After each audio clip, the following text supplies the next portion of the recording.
You're in crypto, but you want to do something more. Or maybe you want to take your cash that's in your retirement account or other areas, qualified capital. Maybe you have something with your wealth manager. You have some money in stocks and you want to get access to digital assets. You want exposure, right? Whether that's the underlying asset or through your stock account over there on E-Trade or eToro or Webull or Robinhood, wherever it's at, you want to get access to this stuff. So today in the video, we're going to break down what it looks like to invest in ETFs and into these digital asset treasury companies or DATs that are popping up. We're going to compare both and how investing in kind would look, the risks, the benefits, and how to avoid the pitfalls of what might happen if you do it the wrong way. All right, so let's go over what each one of these is. You have these ETFs. First, we had Bitcoin in January of 2024. They finally, the SEC allowed the ETFs to pass. And then shortly after, we had the ETH ETFs, both of which have had, futures markets for a long time. And now we're waiting on some of these other ETFs that have been filed to actually get passed and be available for people to get an allocation to. But Bitcoin and ETH have the edge, and they're out there right now for people to be able to participate in. And you really can't even do either one of these in kind. You would need to be one of the big boys, JP Morgan, a Citi, a Goldman Sachs, to be an authorized participant to be allowed to contribute your Bitcoin or ETH in kind into these ETFs. Retail, you're just not going to be able to do it. They don't allow in-kind exchange of your crypto into these ETFs. There's some conjecture and regulations that are being worked out on that right now. And we'll see if that ends up, being able to exchange those values for in-kind contributions and distributions. But today that doesn't exist. So why would you even want to, even if you could, right? Well, you could margin it. You'd be able to borrow against the ETF around 50% LTV. So whatever the ETF traded at, most of the time it's just a one-to-one with the NAV, which is the net asset value of the underlying crypto itself, because they, on these spot ETFs, they're not leveraged. They are required to hold a one-to-one. So whatever the percentage is for shares to the underlying asset or ratio of what they're supposed to be, they do have to maintain that. So they got to go out on the open market.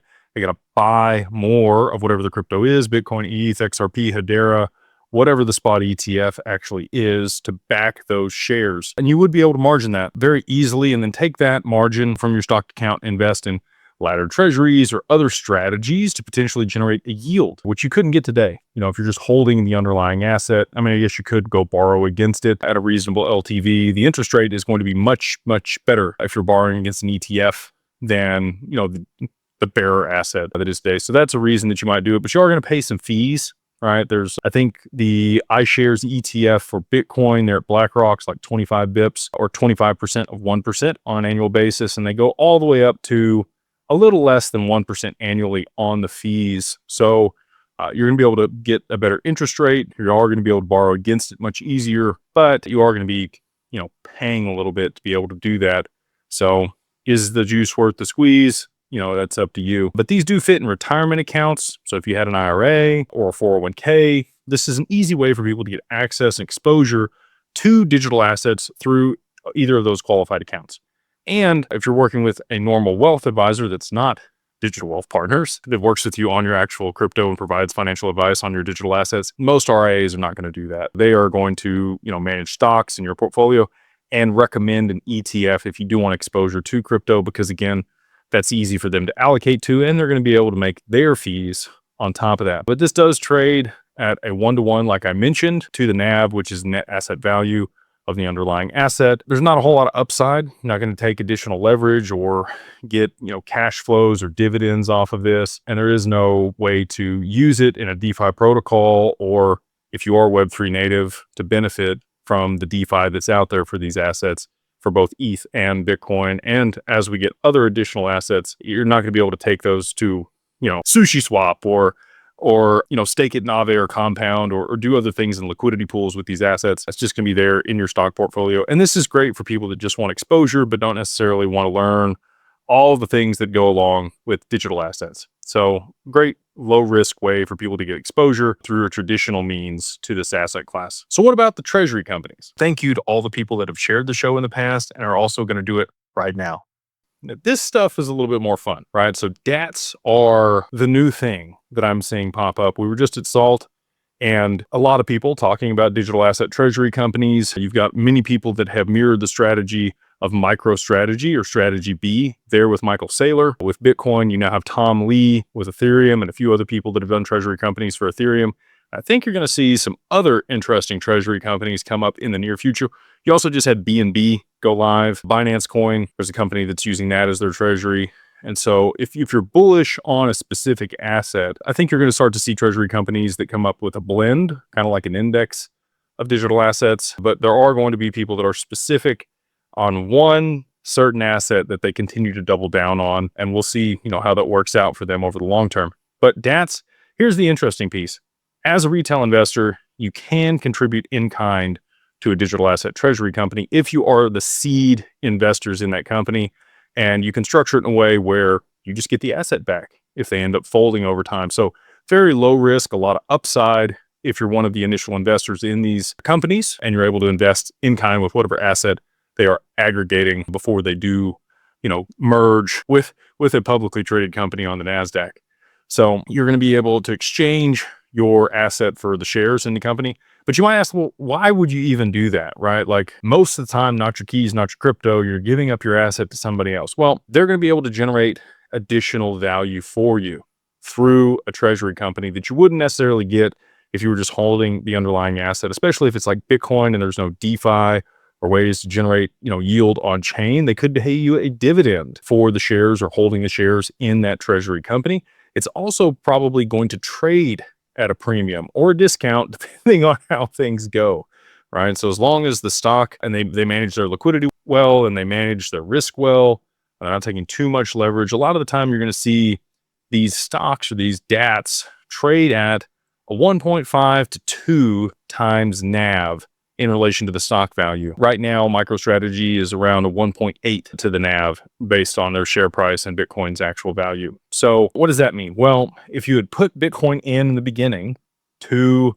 MicroStrategy, you'd actually get almost double the return if it was in the company versus just holding Bitcoin by itself. And so, because of the leverage and how they do the creative financing that they've been doing over there at MicroStrategy, you're going to get some additional benefit. And now if you were to borrow against it, right now you could borrow against your Bitcoin, say 60% LTV at a pretty high interest rate. If you had put it in the MicroStrategy or another one of these treasury companies, you would get a much lower interest rate and you would be able to borrow against almost, if it was trading at 2 times NAV, you would get 100%. Even though it's 50% margin against the stock, you would get 100%, against your original investment and at a much lower interest rate. So there's a lot of benefit there, and you could be getting that dividend on top of that. So some of these treasury companies out there are going to be very successful as they pop up if they can manage it the right way and strike the balance. Because again, I mentioned you could trade at a discount. If sentiment flips and the asset goes down and people want to sell shares, we have seen some of these treasury companies trade at a discount to the net asset value. And that's when, if you really believe in it, the company's buying back those shares as fast as they can to push that back up and create more shareholder value. So the risk is that they are going to, potentially over leverage themselves and have margin calls. Margin calls start for MicroStrategy, I think, when Bitcoin is around $73,000. And they just, came out the other day and said that they could pay back the debts in the stock of the company instead of cash on the convertible notes and some of the other stuff that they've structured. So I don't know how that's actually going to end up turning out. Michael Saylor was the biggest loser in the dot-com boom, losing about $6 billion in a single day. So I don't know if that's going to be how things play out here for Bitcoin. I hope not for MicroStrategy investors and the people that are wrapped up in that company, but that is the risk you run. So, again, anytime there's greater risk, there's going to be greater returns, and it's exacerbated on the other direction. So from corporate governance, there's management decisions, there's dilution, and there's debt issuance involved with these treasury companies. And if those risks aren't managed correctly, if they're not maintaining less than 50 or 60% margin against the asset, if they're not transparent in their reporting, or if they don't have strong governance and things in place, if they're not buying back when the premiums fall and the shares are trading below, 2 times NAV, then you're probably going to have a scenario where they don't perform as well as they possibly could. So watch for those things. Again, none of this is financial advice, only for entertainment and educational purposes only. If you need financial advice, you should speak with a financial advisor, and you can always work with Digital Wealth Partners in order to get that done. If you are heavy in digital assets and you don't, your traditional advisor is not going to do it for you. So in a head-to-head comparison, what does this look like? Well, the in-kind investing, you're really not going to get that opportunity with the ETFs as a retail, even accredited or qualified purchaser. You're going to have to be one of the big boys. You need to be a Goldman Sachs, a Fidelity, a Schwab, a JP Morgan in order to invest in kind and get these, distributions in kind on these ETFs. So again, there's some legislation and regulation and other things trying to be passed here that will allow people to be able to contribute in kind or redeem in kind for retail. That doesn't exist today. But you can do that on these digital asset treasury companies or these DATs. The early shareholders can seed the company with the underlying asset. When you're doing this, if it's me personally, I probably wouldn't put more than 20 or 30% of my total portfolio into a treasury company. That's just my thought around this. There is risk associated with this. There could be a lot of upside and additional benefit, but for me, on risk profile, and I tend to be a little riskier. Well, I say that, just depends on how you look at it. But investing my crypto into one of these companies, I don't think I would do all of it. It would definitely be a portion of my crypto, but it could be much greater upside. And, if it was done the right way, it could be margining that, borrowing against it. It could be growing at a faster rate than the rest of my portfolio. And I could be getting distributions or dividends off of that stock that I wouldn't be receiving if there's no, I'm not willing to put it up in DeFi or something else that was native in crypto. And all that would be done in a traditional way inside of a portfolio that you could show banks, mortgage lenders, other people that would be much more accepted than your crypto wallet. Even though, we are doing a lot to merge TradFi and DeFi at Digital Ascension Group and makes this stuff more acceptable. And we are seeing a lot of regulatory clarity and things coming here. We're just still not quite there here in 2025. So when it comes to, tracking the underlying value of the asset, the ETF is going to track tightly with that, right? It's going to be almost a 1-to-1 all the time because they do back the shares in whatever ratio with the underlying asset. And then you have to hold that in institutional custody. They can't really do much with it. They can't margin it or trade it. There might be something later where they could stake it and pay some type of yield to people, or maybe it's just additional returns on the ETF that you get from the staking. We'll see how that shakes out as well. We really haven't had anything besides ETH that has that capability today. With the treasury companies, however, you can absolutely get some type of dividend. If they're using it, they get much more leniency when it comes to how they use the underlying asset that they are aggregating for the treasury and the company. They can be a little riskier with it, which may or may not be a good thing, but they could pay a pretty good dividend to investors, and it will trade at a multiple or a premium above the 1-to-1 value that you would get in an ETF minus the fees. And there's no fees over there on the treasury company that you're going to be paying for the management there on the ETF. So upside potential, not a whole lot on the ETF in addition to whatever the underlying asset's going to do. Treasury company, you have a lot of upside. You got the potential leverage or the additional premium that it's going to trade at versus the NAV or the net asset value. And you're going to be getting dividends over there. So on the ETFs, not a whole lot of risk. Also not a whole lot of reward for participating over there versus just buying the underlying asset. Whereas a treasury company, there's a little bit more risk, but there's a lot more reward for people that want to participate there. Margin, you can borrow against the ETF at a very reasonable interest rate, around 50% LTV, but you're not going to get any additional distributions to cover, the payments on that.